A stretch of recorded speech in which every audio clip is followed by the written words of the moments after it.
Thank you everyone, and as we meet tonight at the United Nations headquarters, the General Assembly are gathering to look at the issues that are facing our world. Thank you so much for reading out the message. I think it feels at home to us. Craig Foster is a speaker that we have been wanting to share with at our event for many years, and Craig thrilled that you come this evening. People know him in many ways: footballer, domestic and international, broadcaster, so well known and regarded, activists and Republicans we know. But for this evening, we remember and we celebrate and we hope to learn more about his absolute dedication to human rights. And we know that he has established a voice in Australia which he uses with impact, courage, resilience and determination. So thank you very much, Craig. We know so much. We celebrate your work with the Afghan refugees across the world, but we celebrate your voice because you use your voice, and it is the epitome of the Sustainable Development Goals, which is leave no one behind. You have ensured that that voice continues to the people who won't be left behind. Thank you.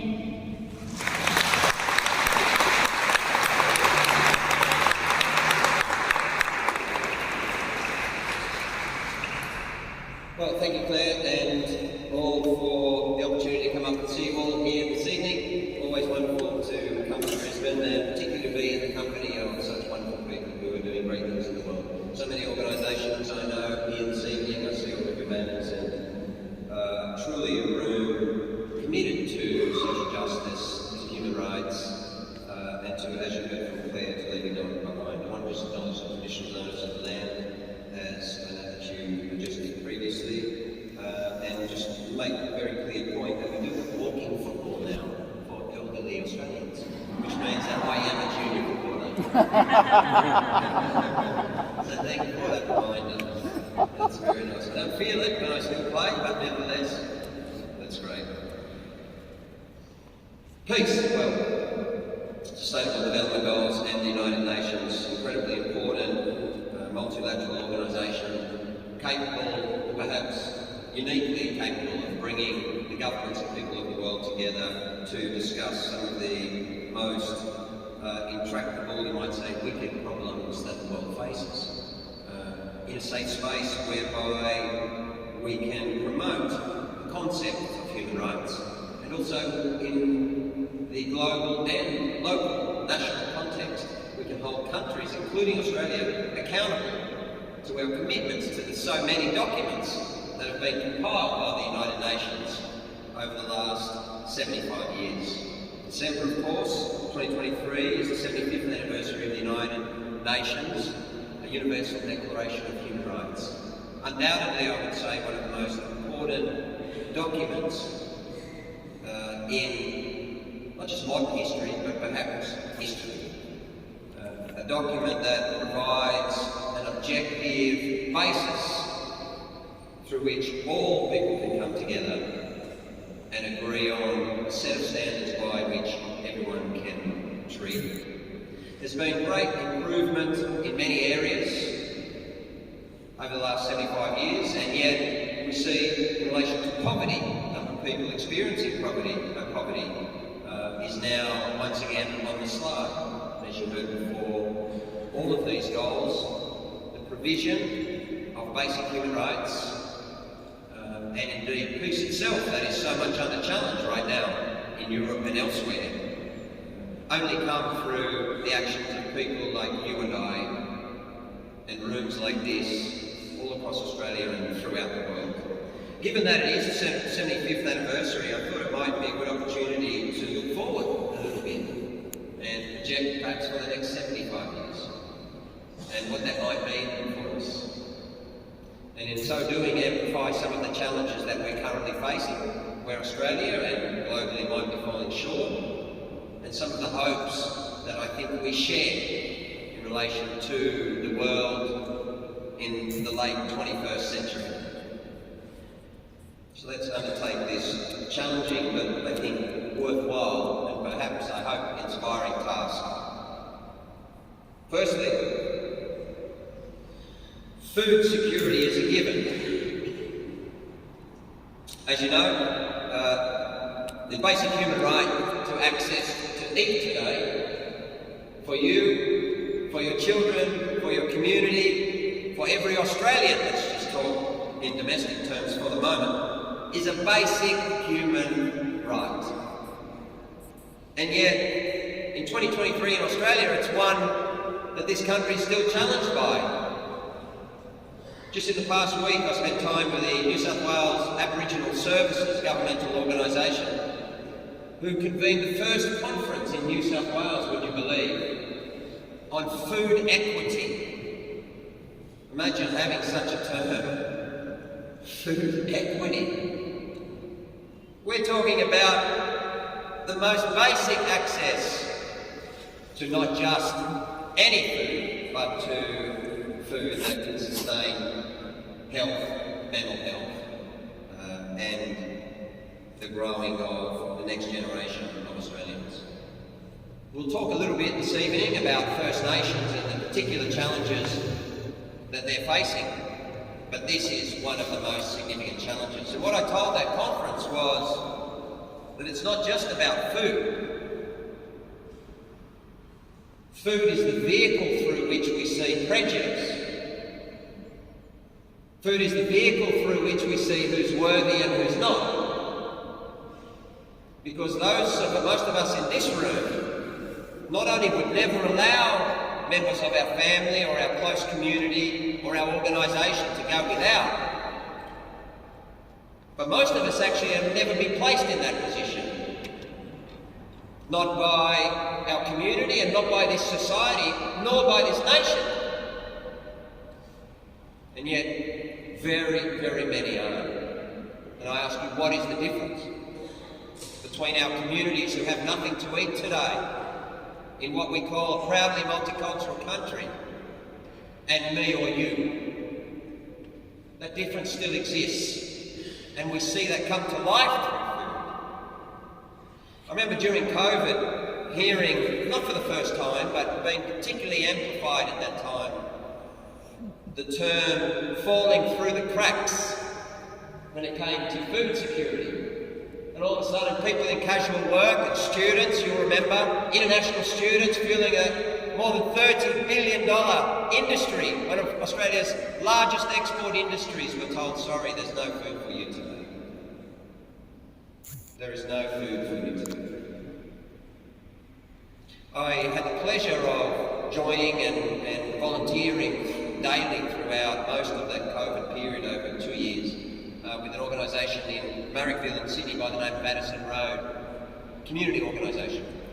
And it's so wonderful because it used food to attract me, as so many of you do, I know. And through food provision, was able to find out the other ailments and other challenges that so many people and communities face. And it opened my eyes so deeply to see people coming to an organisation with social trust, which is where I'm standing now today with so many community organisations, where people can come to be asked to talk truthfully, honestly, to express how they're feeling, how they're being treated. And we learn so much. But why are there cracks? What are the cracks? And how can one fall through it in Australia? They're questions that we don't often ask. Because most of us are fine. Most of us can get by. But what we're talking about today in human rights is our obligation, our responsibility, every single one of us, to ask who is not okay, who is not fine, and who cannot eat today. It's just the beginning, the most basic. The second most basic is that's hanging over our head. It's called the roof. And there are hundreds of thousands of Australians who don't have it. I should laugh, but it is actually comical that as deadly serious as it is, it's comical that people in Australia do not have a roof over their head. And we're all obligated, because we're all part of this society, and we all have a decision to make about how strongly we feel about all of these issues. And I know there are many to fight, And you know, and I'm a good example of spreading your time thin and perhaps too thin, you know, and wanting to help many different causes. But these are certainly two of the most fundamentally worthy. The fastest rising cohort of homeless people in Australia is women over 55. Can you believe it? Perhaps that being the trigger for Australia to finally say we need to now not just reinvest in social housing, but we need to rethink the fundamental right to a house, to be housed, and to eat in that house every day. I wanted to mention tonight something that is under siege here in Australia, and that is the right to protest. And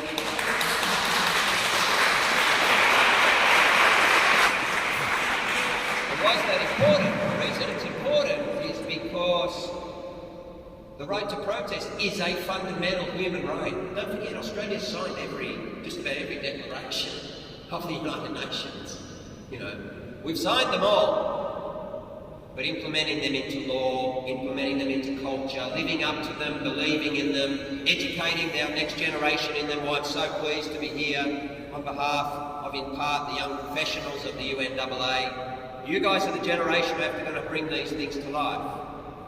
But the right to protest is critically important to stand up to government overreach and oppression and to over-policing and all of the things that I might mention First Nations have been experiencing for over 200 years.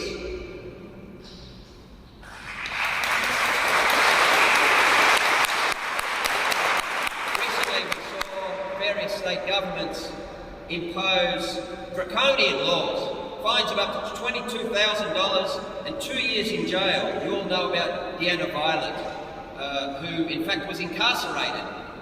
And these laws are being strengthened, principally it appears, on behalf of those companies with the greatest fossil fuel emissions, those making the greatest negative impact on the climate action that we have to get further involved in. And the former Premier, interestingly, of New South Wales said this, and it's prescient. He said, if protesters want to put our way of life at risk, I'll say that again, if protesters want to put our life at risk, then they should have the ball thrown at them. Well, I ask you this, where should that ball exactly be thrown? Because it's not at the protesters. It's very, very interesting, and we see this phenomenon, you know, regularly, not just here but throughout the world. The protesters are not the problem. The protesters are not putting our life at risk. It's the climate that's at risk, and we all have a responsibility on behalf of the next generation, if not ourselves, to step forward and do something about it.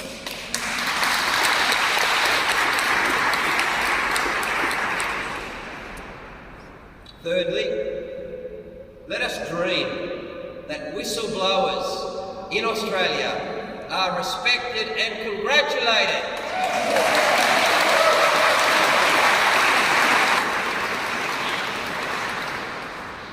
I saw recently a group, you know, thankfully and hopefully a group of MPs, you know, sign a letter and apparently going on a delegation to, I understand, the UK or perhaps the US as well, to try and advocate for cessation of the extradition of Julian Assange, who's been locked up, of course, I think now for over 10 years or thereabouts. And I read the press release or the statement, and I congratulate them. But in the statement it said to the UK government that extradition would trigger outrage. And I thought, well, why aren't we outraged already? Where is the outrage? You know, have we lost the ability to stand up for people that are improperly imprisoned and Australian? And there's a big question being asked of the present government, who've made some, I think, helpful statements in this regard. However, we need to see action as a country. We had David McBride facing a criminal trial in November for defence documents revealing alleged war crimes. War crimes! The first criminal trial related to such allegations by Australian military personnel in Afghanistan. Extraordinary. Richard Boyle is fighting 24 charges relating to blowing the whistle about Australian taxation officers' aggressive pursuit of tax debts from small businesses. Do you, like I, not see parallels between that and robo-debt? And where we arrive there with deaths, suicides, extreme amount of harm. If we shut down people who are prepared to stand up against power, internally or externally, robo-debt is the ultimate outcome. What we need is a society where that's stopped